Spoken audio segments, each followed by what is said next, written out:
I have this really specific kind of haunting memory. Oh, yeah. Yeah. I was standing in the green hills of Huila down in Colombia at this archaeological site called San Agustín. And the very first thing you feel when you're standing there looking out over these just intensely green, rolling volcanic slopes is that you are completely, overwhelmingly outnumbered. Outnumbered by the statues, you mean? Exactly. There are over like 600 of these carved stone statues just standing guard over the landscape. Massive silent faces. Right, it's a staggering amount of stone. It really is. Yeah. I mean, you have these fanged guardians that look almost like jaguars. Yeah. Eagles with snakes gripped in their beaks. You've got these imposing figures holding smaller figures in their arms, and you're just standing there in the grass looking at monuments built by a people whose names, whose language, their entire societal structure is just, it's gone. Yeah. Completely. Yes. Centuries before the Spanish ever even arrived. Not one of those stone faces is going to tell you why they started carving them or, why they stopped. You just stand there doing the mental arithmetic of the food, the free time, the immense physical labor to quarry one basalt giant without iron tools, let alone hundreds of them. And that silence really does get louder the longer you look at them. It's a powerful image to start our deep dive today. Because when you look at those 600 statues, you aren't just looking at ancient art Right. or even just religious iconography. You are looking at the direct physical evidence of an agricultural surplus. The surplus, yeah. Exactly. You're looking at human caloric energy that was freed up from just, daily survival and redirected into something entirely symbolic. And that realization, that really crystallized for me a few days later on that same trip. I had traveled from Huila up to Bogotá. Yeah. And I walked into this small, darkened room in the Museo del Oro, the Gold Museum. Oh, the Muisca Raft. Yes. It's kept so quiet, very dimly lit. And there, just sitting alone in a glass case, is the Muisca Raft. And the thing is, it's tiny. You could literally cup it in your two hands. It's remarkably small for the impact it has. Right. It's this exquisite, insanely detailed golden depiction of a chieftain and his attendants on a flat log raft going out into a lake to give gold back to the water. I remember feeling similar kind of awe in the Oaxaca gold halls in Mexico City years ago, but standing in front of that tiny raft in Bogotá, connecting it back to those massive stone giants, it hit me. What hit you? That this is what surplus made visible looks like. Yeah. Both the immovable stone giants and this tiny meltable golden raft.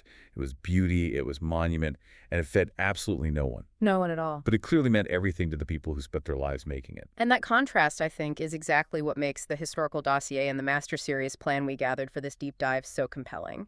We're looking at two highland cultures of modern-day Colombia, the megalith carvers of San Agustín and the goldsmiths of the Muisca. Two totally different approaches. Wildly different, but they both possess this incredible, geographically driven engine of abundance.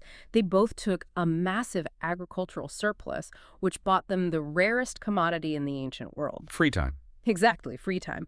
And they turned it into profound cultural capital. But the choices they made about what to do with that abundance, well, that ultimately dictated what happened to them. I was looking through the notes we pulled together, and the thing that keeps jumping out to me is this dual nature of what they created. We're basically looking at the two faces of gold today, aren't we? We really are. Gold as a sacred prayer, something given away to the water, and gold as plunder, the ultimate target that brought a furnace to their doorstep. But I also kept drawing lines between their ancient surplus and our modern situation. I mean, if you are listening to this deep dive right now, you are standing on the edge of a profoundly new era yourself.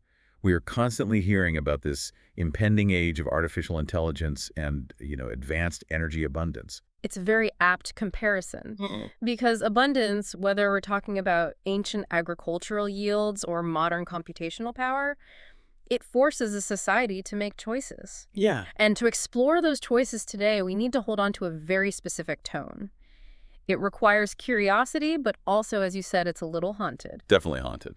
The emotional center of this whole history is that golden raft in Bogotá and the Dorado ceremony. But we have to be strictly evidence-led here. When we talk about vanished cultures, we have to point out where the record is thin. Because the Spanish chroniclers writing decades after contact might have just completely misunderstood what they were seeing, right? Oh, almost certainly in some cases. There are mysteries that remain unsolved. We're analyzing objects whose makers left us no written verdict. Right. So if we're going to understand the objects, I feel like we have to start with the engine that made them possible. Yeah. Because none of this happens. Not the labor for the statues, not the chemistry for the gold, without that engine of abundance. And here, the engine is vertical geography. Yeah, the geography of the northern Andes is deeply unique. It isn't just a rugged mountain range acting as a barrier, it's essentially a stack of distinct environments. A stack. What do you mean by a stack? Think of it tiered by altitude.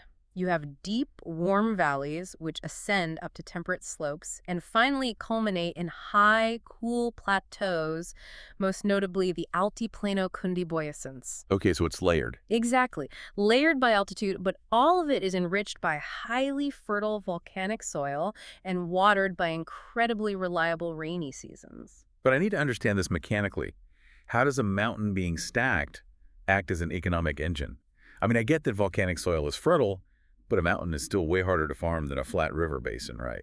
It is harder terrain, sure, but it comes down to microclimates and risk mitigation. Because of that extreme verticality, within a very short walking distance, sometimes just a day's hike, one community or a network of allied communities can exploit completely different ecological zones. Oh, I see. Right, so down low in the warm country, you can grow cotton, coca, yucca. Up high, in the cold country on the plateau, you grow entirely different crops. Intensive farming of maize, different types of tubers, potatoes. Which was the basis of the Muisca diet on the plateau. Exactly. Plus, they had natural brine springs for mining rock salt up there. And for the San Agustín people further south, in the warmer Magdalena Valley headwaters, it meant fertile slopes supporting a huge population. The engine works because this verticality inherently hedges against the failure of any single crop. Ah. Okay, so if the valley floods and wipes out the warm weather crops, The high slopes are completely unaffected. right, and if a freak frost hits the plateau and kills the potatoes, the warm valleys down below survive, and they just supply the higher altitudes. You've got it. It's a topographical insurance policy. That's brilliant. Think about how we manage wealth today, right? If you take your entire life savings and put it into one single tech stock and that company goes bankrupt, you're ruined. Zero safety net. But if you have a highly diversified stock portfolio, you mitigate that risk. You hold tech, sure, but you also hold municipal bonds, real estate, international index funds. Tech crashes. The bonds keep you afloat. The Andes gave these ancient cultures a diversified agricultural portfolio. Diversified across altitudes instead of asset classes. That is a perfect structural comparison. And by hedging their bets like that, they guaranteed a reliable profit. And in an agrarian society, what does that profit pay out in? Free time. The most valuable currency in human history. That's the core thesis we have to keep coming back to. A guaranteed food surplus means not everyone has to be a farmer. So you get a specialized class. A leisured class, an artisan class, a priestly class. Instead of 10 hours a day tending potatoes just to not starve, these specialists can spend weeks, even months, doing nothing but quarrying and carving solid basalt. Or rolling millimeter-thick beeswax threads to cast a gold figure. Right. Neither the stone statue nor the gold figure has caloric value. They don't feed anyone.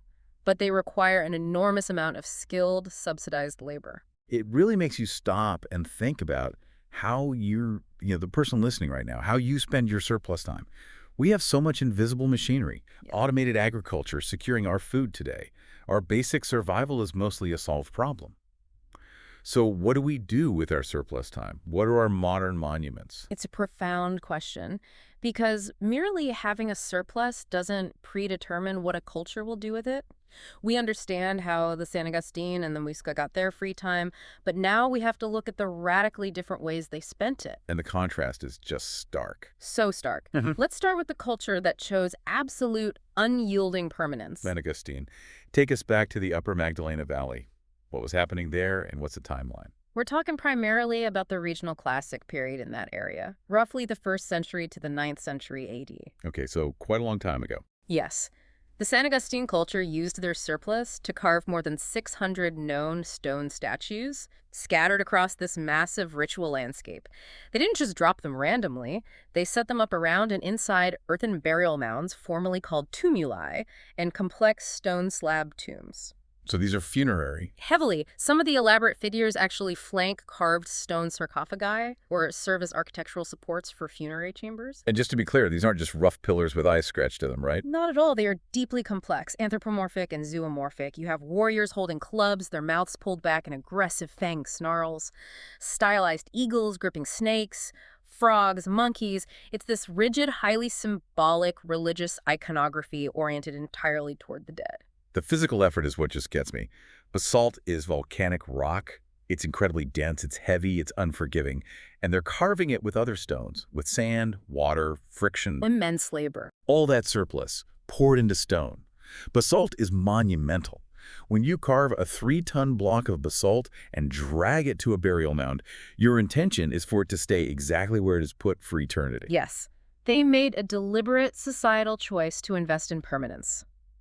But the great mystery, the reason the site feels haunted, is the silence that follows.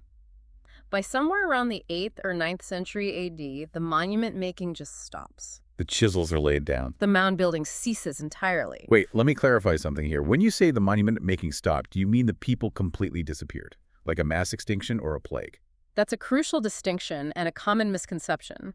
The people didn't necessarily die off in a cataclysm, and they didn't completely abandon the region. Archaeologists have found evidence of later, simpler occupations, different pottery styles, smaller communities. But the culture that made the massive monuments ended. I see. The complex social hierarchy, the religious fervor, the mobilization of labor to move 3-ton stones that ceased to exist. And the timing is key, because this is way before the Spanish. Centuries before. When the Spanish finally arrived in the 1530s, these statues were already ancient moss-covered mysteries. The indigenous people living nearby had no living tradition explaining who built them or why the work stopped. So it's genuinely unsolved. No Rosetta Stone, no oral history, no verdict. We really don't know. Archaeologists have theories, of course. Was it a prolonged climate shift that reduced the agricultural yields? Did they lose their surplus and the free time needed for stone carvers? Was it soil exhaustion? Or maybe a social reorganization. Exactly. Maybe the population just collectively decided to stop building massive mounds for elite leaders. But none of this is definitively proven by the archaeological record. Okay, I have to push back on a framing issue here, because I see this all the time in history. Why do we always assume that when a society stops building massive stone monuments, it means they suffered a catastrophic collapse? It's a huge bias. Right. We love that narrative. They grew too big, exhausted resources, collapsed. But couldn't they have just evolved into something archaeologically quieter? That is a brilliant point, and modern archaeology is actively trying to correct that exact bias. We tend to equate scale with success. Right. Think about it like a modern architectural trend.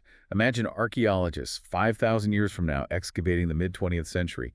They'd find us building these massive, brutalist concrete structures, city halls, university libraries from the 60s and 70s, millions of tons of poured concrete. Right. Highly monumental. And then a few decades later, the brutalist era just stopped. We didn't collapse. We didn't forget how to mix concrete. Society just collectively decided, you know what, brutalism is kind of depressing. Let's build with glass and steel instead. And to build on your analogy, the physical evidence of our glass and steel buildings might not survive a few millennia of rust and weathering the way those solid blocks of brutalist concrete will. The future archaeologists might see the concrete and assume our civilization peaked in 1970 and then completely collapsed. Exactly. Yeah. So maybe San Agustín didn't collapse. Maybe they just changed their minds. A new religious movement sweeps through, and they start putting their surplus into complex textiles or wood carving or massive oral storytelling, things that rot, things that the jungle swallows up, leaving absolutely no trace for a museum. It is entirely possible, and it really highlights the limits of what the earth preserves. San Agustín is the ultimate case study of an abundance that ended its monument phase without leaving a verdict. But as you travel a few hundred kilometers north to the high plateau, you see the Muisca, making the exact opposite choice. From heavy stone to meltable gold. Yes, they built their cosmology out of something completely different. Okay, so the Muisca. We're moving from the rolling valleys up to a cold, flat, high-altitude plateau. Who are the Muisca and what's the timeline? We're moving forward in time, roughly 1200 to 1500 AD, right up to Spanish contact. They lived on the Altiplano around modern-day Bogotá and Tunja, and structurally they were a dense network of chiefdoms. So not a massive empire like the Inca. No, not an expansionist, highly centralized empire like the Inca or the Aztecs, Yeah. but they were incredibly populous, highly organized, and exceptionally wealthy. They were organized under paramount chiefs. In the south, near Bogotá, the chief was the Zipa. In the Mhm. north, near Tunja, it was the Zac. And they were rich. But here's the part of the dossier that I found completely counterintuitive. They didn't actually have a lot of gold in their own ground, did they? Very little. Virtually no significant gold deposits on the high plateau itself. So how on earth did they become the most famous goldsmiths on the continent? Trade. And this loops right back to our engine of abundance because they had that massive, reliable agricultural surplus, and they controlled vital natural resources, specifically rock salt, from brine springs, brilliant green emeralds, and finely woven cotton cloth. So they were the economic hub. Exactly. They sat astride ancient trade routes. They exchanged heavy, bulky surplus goods for raw gold and copper brought up from the lowland river basins by their neighbors. They imported the raw material, and then they completely transformed it. Okay, we need to get into the weeds on the chemistry and technology here, Yeah. because it is mind-blowing. I want to know exactly how they made these objects. You mentioned lost wax casting. Yes, lost wax casting, or Sire Purdue. It's a highly complex metallurgical technique. Walk me through the literal steps. If I'm a Muisca goldsmith, how do I start? Well, you don't start with metal at all. You start with wax. Wax? Pure beeswax gathered from local stingless bees. You take that wax and model the exact object you want. Let's say a small human figure. You might flatten a sheet of wax for the torso. Then you roll out tiny, delicate threads of wax, sometimes only a millimeter thick. Wow. And you use those threads to create intricate coils, the details of a feathered headdress, the delicate almond-shaped line of an eye. You build the entire highly detailed sculpture in wax first. So the actual sculpting skill is entirely in the wax carving. Precisely. The metal just follows the path the wax creates. Once your wax model is perfect, you carefully encase the whole thing in a mixture of fine clay and powdered charcoal. You build this clay matrix around the wax, capturing every microscopic detail, but you leave a small channel, a sprue, leading to the outside. Then you fire the clay in a kiln. And the heat bakes the clay hard. Yes. It becomes a rigid ceramic mold, but as it bakes, the beeswax inside just melts and runs out through that little channel. The wax is lost. Leaving a perfect hollow mold. Exactly. The final step is melting your metal in a crucible and pouring the molten liquid into that hollow mold. Once it cools, you shatter the clay shell, and inside is your metal sculpture, an exact replica of the wax model. Okay, but what exactly are they pouring in there? Because it's not modern 24-karat solid gold, right? Most of the time, no. They predominantly used a specific alloy called tumbaga. Tumbaga. Yes. It's a deliberate mix of gold and copper, and sometimes a little trace silver. Wait, if you traded massive amounts of salt to get pure gold, why would you dilute it with copper? Doesn't that devalue it? It's not about value. It's about brilliant applied engineering.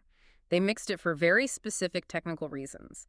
Pure gold has an extremely high melting point over 1,000 degrees Celsius. Right, hard to reach with wood fires. Exactly. Even with blowpipes, it's hard to maintain consistently. By alloying it with copper, tumbaga melts at a much lower temperature. It's easier to manage. Second, pure gold is soft. Tumbaga is physically harder, and crucially, it flows better when molten. So it captures the details better. It casts much more crisply, picking up those microscopic details from the clay mold way better than sluggish pure gold. But here's the catch that confuses people.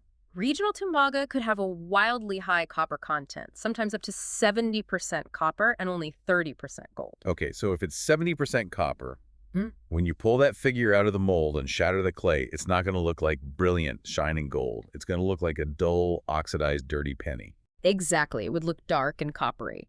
So to restore that brilliant golden surface that their cosmology demanded, the Muisca smiths used a highly advanced chemical process called depletion gilding. This part feels like literal magic. But I need to understand the chemistry. How do you make a copper-heavy object look like pure gold? It is pure applied chemistry. They'd take the dull tumbaga object and treat it with a specific, highly corrosive mixture. A paste made from naturally occurring plant acids, like from the oxalis plant, mixed with mineral salts. They coat the object in this paste and heat it over a low charcoal fire. And the heat activates the acid. Yes, the acid reacts violently with the metal. But, and this is the genius part, the acid selectively targets the copper. It binds with the copper atoms on the surface and oxidizes them, essentially drawing the copper out of the metal matrix. But it leaves the gold atoms alone. Exactly. Gold is a noble metal. It doesn't react to those plant acids, so the heat and acid eat away the copper on the surface. Then they wash the object, scrubbing away the oxidized copper scale.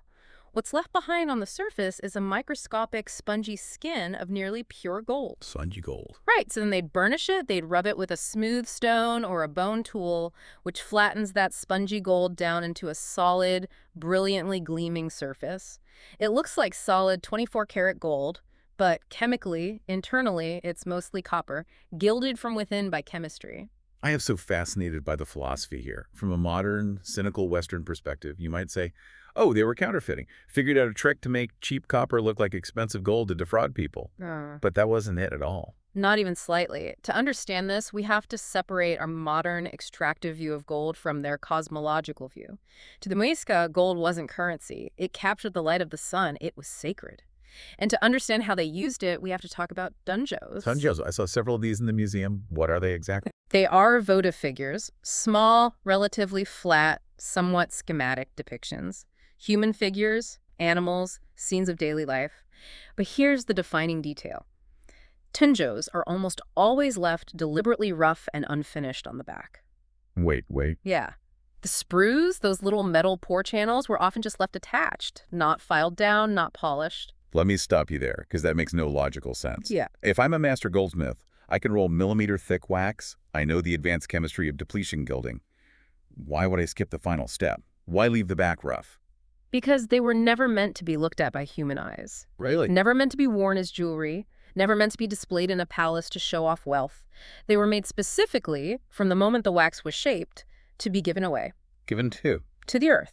Muisca priests deposited these tunjos in dark caves, buried them deep in mountain shrines, and cast them into the centers of sacred lakes and rivers. So the act of making it was what mattered.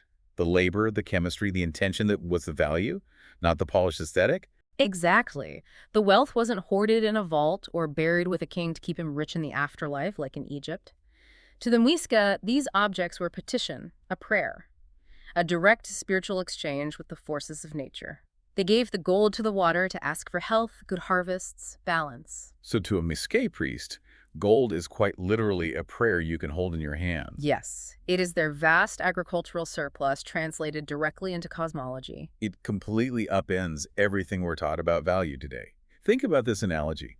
Imagine if the culmination of our modern economic system wasn't accumulating billions in a bank account.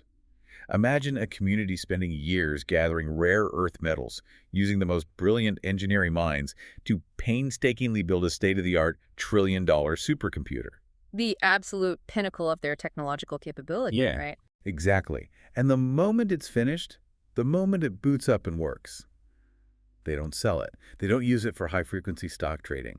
They take this pinnacle of human achievement to the edge of the ocean, say a prayer of profound gratitude to the universe, and just shove it off the cliff into the deep water. That is a very accurate structural comparison. It's wild. To us, conditioned by capitalism, that looks like sheer insanity. Unforgivable waste. But to them, the wealth was the act of letting go, demonstrating they had secured enough abundance that they could afford to take the most beautiful, labor-intensive thing they could make and give it back without demanding anything tangible in return. And the ultimate breathtaking example of this philosophy is the very object that sparked this conversation, the Muisca Raft. It encapsulates this entire worldview, tying it to one of the most famous legends in human history. The Golden Raft. Let's look closely at the object itself before we get into the heavy mythology. The Balsa Muisca. It's a masterpiece of single-pour lost wax casting, dated roughly 1295 to 1410 AD, so well over a century before European contact. As you noted, it's small, about 19 centimeters long, depicts a flat log raft. In the dead center is an oversized chieftain figure, heavily adorned, surrounded by smaller attendants holding banners and masks. And chemically, is it that 70% copper tumbaga? Interestingly, no. Unlike everyday tunjos, metallurgical testing shows the raft is exceptionally high in gold, roughly 80% gold, with some natural silver and a little copper, so this was an exceptionally valuable masterwork. And the story of how we got it is fascinating. It wasn't just sitting in a museum storeroom for centuries. No, completely lost until 1969. 3 farmers exploring a cave near Pasca, south of Bogotá. Hidden inside a mundane ceramic vessel, they found the golden raft. The Banco de la República smartly acquired it for the Museo del Oro, saving it from the black market. It's considered such a vital emblem of Colombian heritage, it's never lent out. So we have this incredible object found hidden in a cave. But what does it depict? Why are they on a raft? Archaeologists almost universally agree. It depicts the central ritual of the Muisca people, the investiture rite of a new paramount chief. And this specific ceremony is what gave birth to the global legend of El Dorado. El Dorado, the gilded man. How did the Spanish chroniclers describe this event happening? We rely on 16th and 17th century Spanish accounts, men interviewing Muisca descendants decades after contact. They said the most famous location for this rite was Lake Guatavita, a perfectly circular, crater-like lake high in the mountains, surrounded by steep slopes. Okay, I'm picturing the crater lake. When a new chief, the Zipa, was chosen, he fasted in a cave for months. On the day of the ceremony, he was brought to the lake edge. Attendants stripped him, coated his body in a sticky resinous earth, and then blew fine gold dust all over him. He was literally coated in gold gleaming in the sun. He became El Dorado, the gilded one. It sounds so cinematic, almost unbelievable. They describe him stepping onto a rush raft with his highest priests, piled high with offerings, emeralds, thousands of golden tunjos.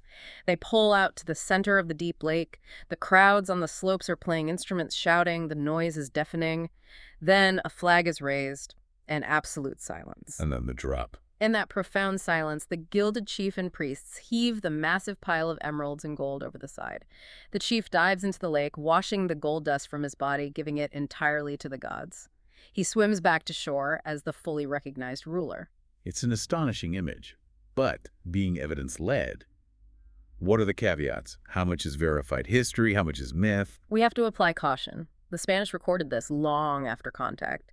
The violent reality of the conquest had already disrupted Muisca life. How literal or regular this was is deeply open to interpretation. Was he literally covered in gold dust? Or is that an exaggeration of elaborate ceremonial dress with gold plates? Right. And there's a geographic discrepancy, too. The lake is Guatavita, but the raft was found near Pasca. Exactly. Pasca is a considerable distance away. Though there are other raft photos, this is the most elaborate. So how do modern archaeologists use the object if it's not a literal photograph of an event at Guatavita? They use it as a 3D cosmological model. It confirms the fundamental nature of the votive complexes. It helps them identify and understand lost ritual sites. The raft is a physical manifestation, a blueprint of their belief system regarding water, offerings, and leadership. I find it deeply moving that a culture whose highest religious expression was casting precious materials into the water somehow left behind a perfectly preserved golden model of themselves doing exactly that. It really is a beautiful convergence, but connecting this to the bigger picture, there's a very dark side to this abundance. Because gold has two faces. We've explored gold as a prayer, but it's an elemental metal. Beautiful, doesn't tarnish, extremely portable. Those qualities made it a beacon for the most relentless, destructive treasure hunt in history. The shadow of abundance. Imagine a European soldier standing on the shore of that lake, hearing that story. He doesn't see a balanced religious ceremony. To a conquistador arriving in the 1530s who crossed an ocean and a brutal jungle looking for wealth, a chief who throws gold into water is not spiritual devotion. It is a treasure map. Let's pivot to the act of conquest, the arrival of the furnace. Who leads this expedition? Gonzalo Jimenez de Quesada, between 1536 and 1538, he pushes south from the Caribbean up the brutal Magdalena River basin, loses hundreds of men to starvation, jaguars, disease. But he ascends onto the high plateau and finds this wealthy, organized society. Through military force and exploiting political divisions, he rapidly subdues the Muisca and founds Bogotá in 1538, and his surviving men start hearing the stories of the gilded chief. This is where we contrast the Muisca directly with San Agustín. San Agustín was a permanent, quiet abandonment centuries before contact. The Muisca experienced an active, violent, catastrophic conquest. Their abundance was their doom.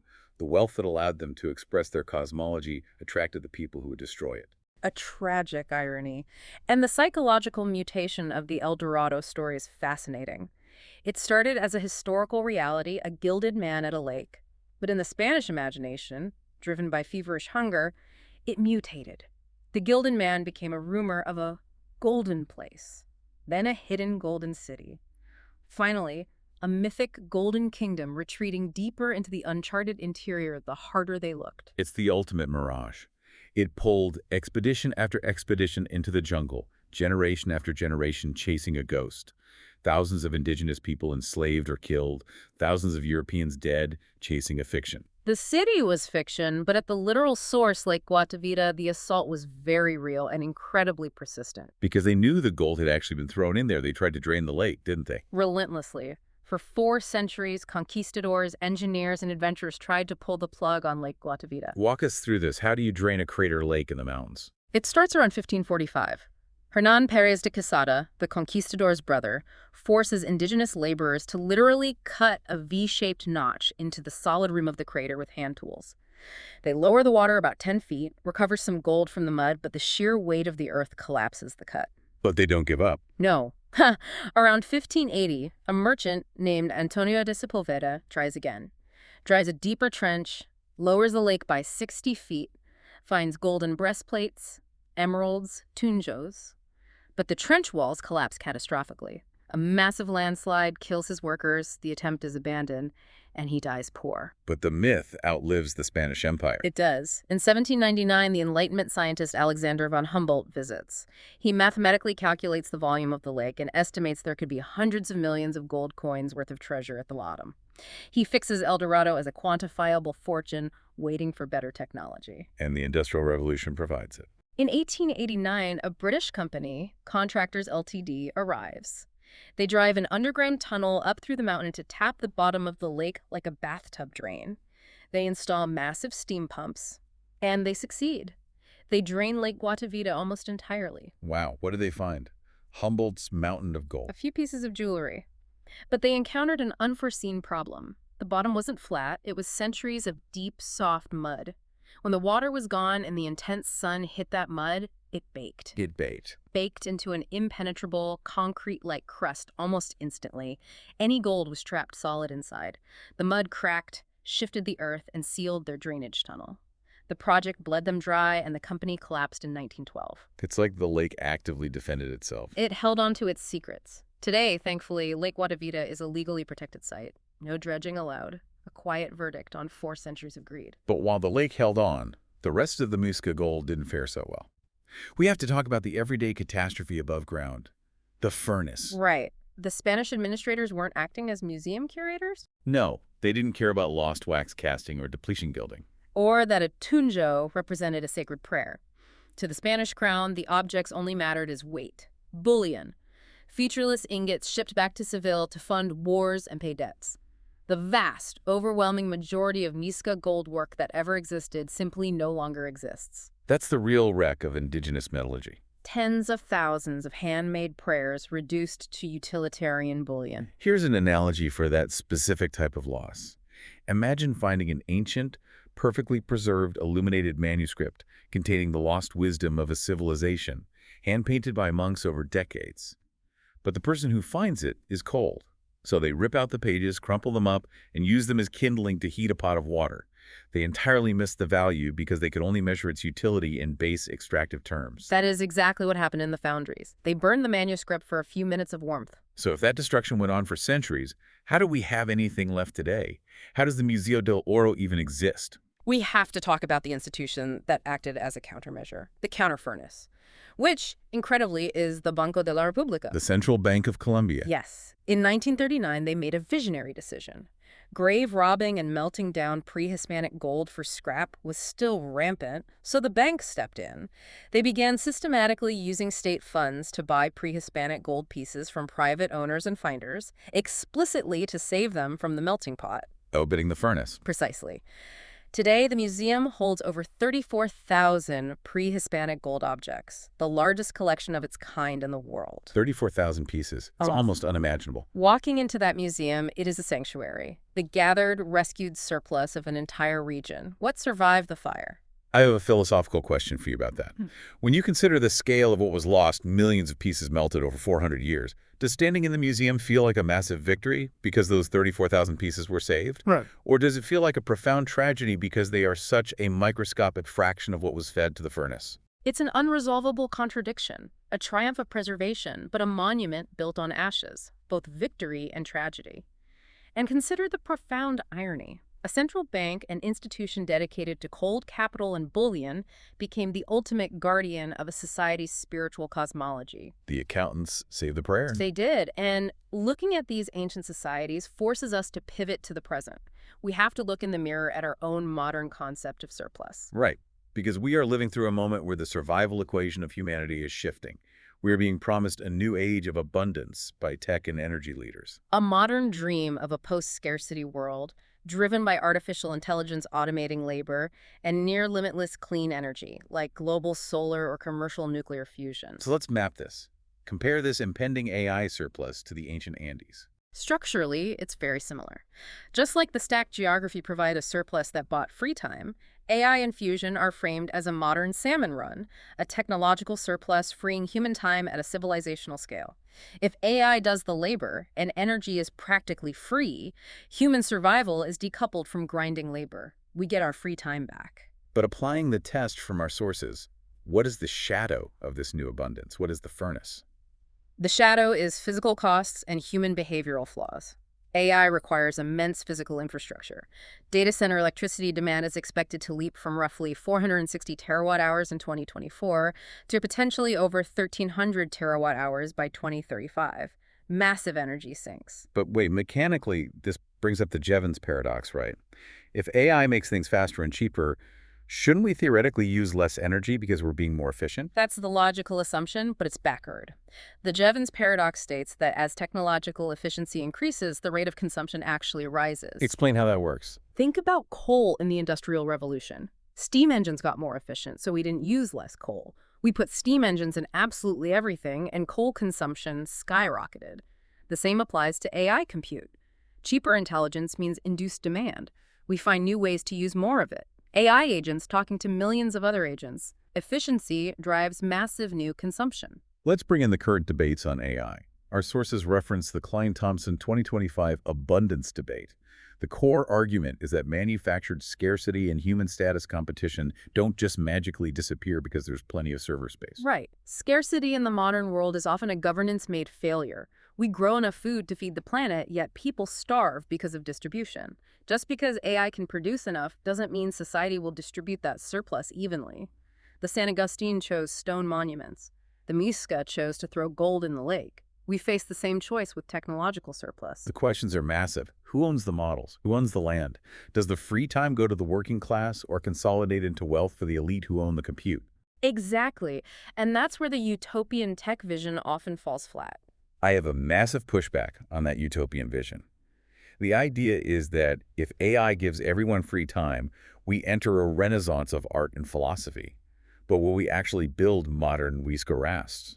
Or just invent new hyper-exclusive status symbols? Economists fear positional competition. Right. Think of it like a mansion on the coast. Let's say fusion and AI robots build everyone on Earth a perfect mansion for pennies. Absolute material abundance. But there is only so much physical coastline in the world. The mansion overlooking the ocean remains scarce. We'll just shift our status competition to fighting over the coastline. Human nature. We won't be satisfied with the abundant house. We'll fiercely gatekeep the scarce location. And the Muisca recognized that exact human flaw. They mitigated status competition through cosmology, deflating wealth, hoarding through ritual. The chief washed the gold off in the lake. The question is, does our modern individualized society have any cultural mechanism to prevent AI surplus from becoming an engine of hyper-inequality? History leaves us with a warning wrapped inside a hope. The hope is we can build transcendent culture. The warning is if we don't actively choose what our surplus is for, someone with a furnace will choose for us. Abundance isn't an endpoint where we get to relax. It's a starting line that demands decisions. So, to recap this incredible journey, we started with the vertical geography of the Andes buying free time. We visited San Agustín, where a vanished people poured free time into permanent stone, leaving no explanation. We traveled to the Muisca, who mastered complex chemistry, lost wax casting, depletion gilding, but turned their gold into prayer, casting the golden raft into sacred waters. We reckoned with the dark shadow of abundance. The Spanish conquistadors, the relentless campaigns to drain Lake Guatavita, and the colonial furnace reducing tens of thousands of prayers to bullion. We looked at the counter furnace, the Museo del Oro, standing as a sanctuary, which brought us back to our own precipice of an AI-driven surplus. We have to consciously choose what we build with our free time. Exactly, and that's why this matters to you, the listener, right now. You are living through a rare moment where the survival equation is shifting. The machines are getting smarter. The energy is getting cheaper. You need to ask yourself, what do you intend to do with the free time this abundance buys? What is your personal surplus actually for? Consider the contrast between the heavy stone of San Agustín and the given away gold of the Muisca. I want to leave you with a completely new thought. We subconsciously judge how advanced ancient people were by what they managed to physically build and leave behind. We measure greatness by monuments. But maybe, as we enter an age of AI where we can synthetically generate a skyscraper or a genome instantly, maybe the sheer ability to build things is no longer the hallmark of a great civilization. Maybe the true measure of a profoundly advanced society won't be what it can build and hoard forever. But what it feels secure enough and spiritually rich enough to willingly let go of? Just like a tiny golden raft sinking slowly into the dark, silent water of a mountain lake.